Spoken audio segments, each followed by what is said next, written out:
नमस्कार साथियों, आज हम बात करेंगे खेतों में आपकी जो सोयाबीन की फसल लगी हुई है अभी, जिसमें आपको इल्लियों का प्रकोप देखने को मिल रहा है कहीं कहीं जगह पर, जो कि छोटे लार्वा और इल्लियों के कारण अभी हमें देखने को मिल रहा है। सबसे पहले मैं आपसे इस बारे में बात करना चाहूँगा किसान साथियों कि आपको अपने खेत पर निरीक्षण करना है, जाके देखना है अपनी फसल में कि आपके खेत में लार्वा या इल्लियों का प्रकोप कितना है, किस प्रकार की इल्लियाँ आपके खेत में पड़ी हुई हैं या फिर लार्वा कैसे आपके इसमें है। उसके लिए आप अपने खेत का निरीक्षण करके जान सकते हैं। आपको अपने खेत की ज़रूरत के हिसाब से ही इंसेक्टिसाइड, टॉनिक या फिर आप कह सकते हैं कि NPK जो आते हैं स्प्रे फॉर्म वाले, वो आप ले सकते हैं। आपको फिजूल खर्च नहीं बढ़ाना है। अपने खेतों पे जाके पहले देखना है कि आपके खेत की ज़रूरत क्या है, उसके अनुसार ही आपको किसी भी प्रोडक्ट का परचेस या ख़रीदी करनी है। आप किसी भी यूट्यूबर या फिर दुकानदार के बहकावे में ना आए या पड़ोसी के बहकावे में ना आए।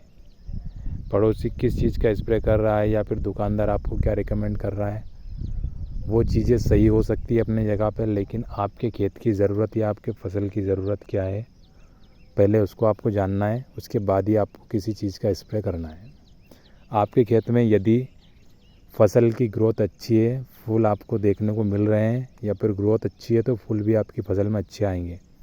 तो फिजूल खर्च में आपको टॉनिक या फिर महंगे टॉनिक का स्प्रे करने की ज़रूरत नहीं है किसान भाइयों।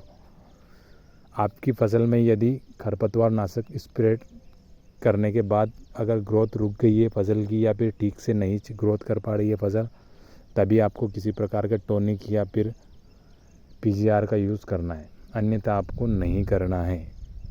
सोयाबीन की फसल में हमें अधिक खर्च करने की आवश्यकता नहीं है किसान भाइयों। आपकी फसल में जो भी लार्वा या फिर सफ़ेद मच्छर या फिर कुछ इंसेक्ट का प्रकोप आपको देखने को मिल रहा है, तो अभी आप फर्स्ट स्प्रे में इमामेक्टिन बेंजोएट ले सकते हैं। 5% SG फॉर्म में जो आता है, उसकी मात्रा आपको 80 ग्राम प्रति एकड़ के हिसाब से रखना है। साथ में आप प्रोफेनो प्लस साइफरमेथ्रिन ले सकते हैं।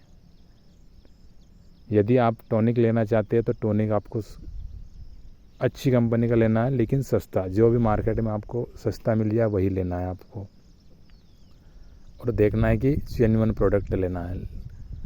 हमने काफ़ी बार टॉनिक का उपयोग करके देखा है, कुछ प्लॉट में हमारे और कुछ प्लॉट में बिना टॉनिक सिर्फ इंसेक्टिसाइड का स्प्रे करके देखा था। उत्पादन में कोई ज़्यादा बदलाव हमें देखने को नहीं मिला है। तो हमें खर्च नहीं बढ़ाना है, हमें अपनी फसल का निरीक्षण करना, उसके बाद ही हमें इंसेक्टिसाइड, टॉनिक या फिर किसी और दवाई का उपयोग करना है।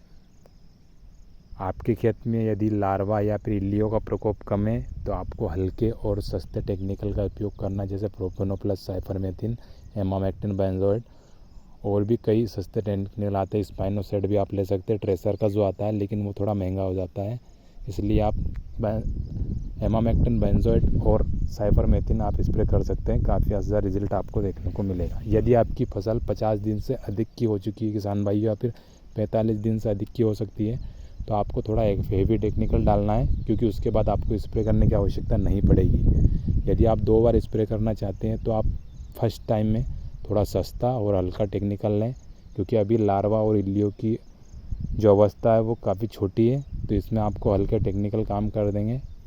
बाद में आप थोड़ा हेवी टेक्निकल ले सकते हैं, जैसे क्लोरेंट्रा नीलीफोल आता है, जो कि कोराजन में आता है, आपकी बाकी और कंपनियां भी दे रही हैं, वो आप परचेज़ कर सकते हैं।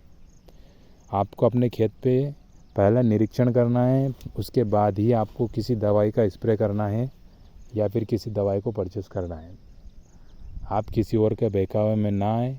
आपकी खेत की जो ज़रूरत हो, आपकी फसल की जो ज़रूरत हो, वही चीज़ आप स्प्रे करें किसान भाइयों। खर्च बचाएं, मुनाफा बढ़ाएं। धन्यवाद किसान भाइयों।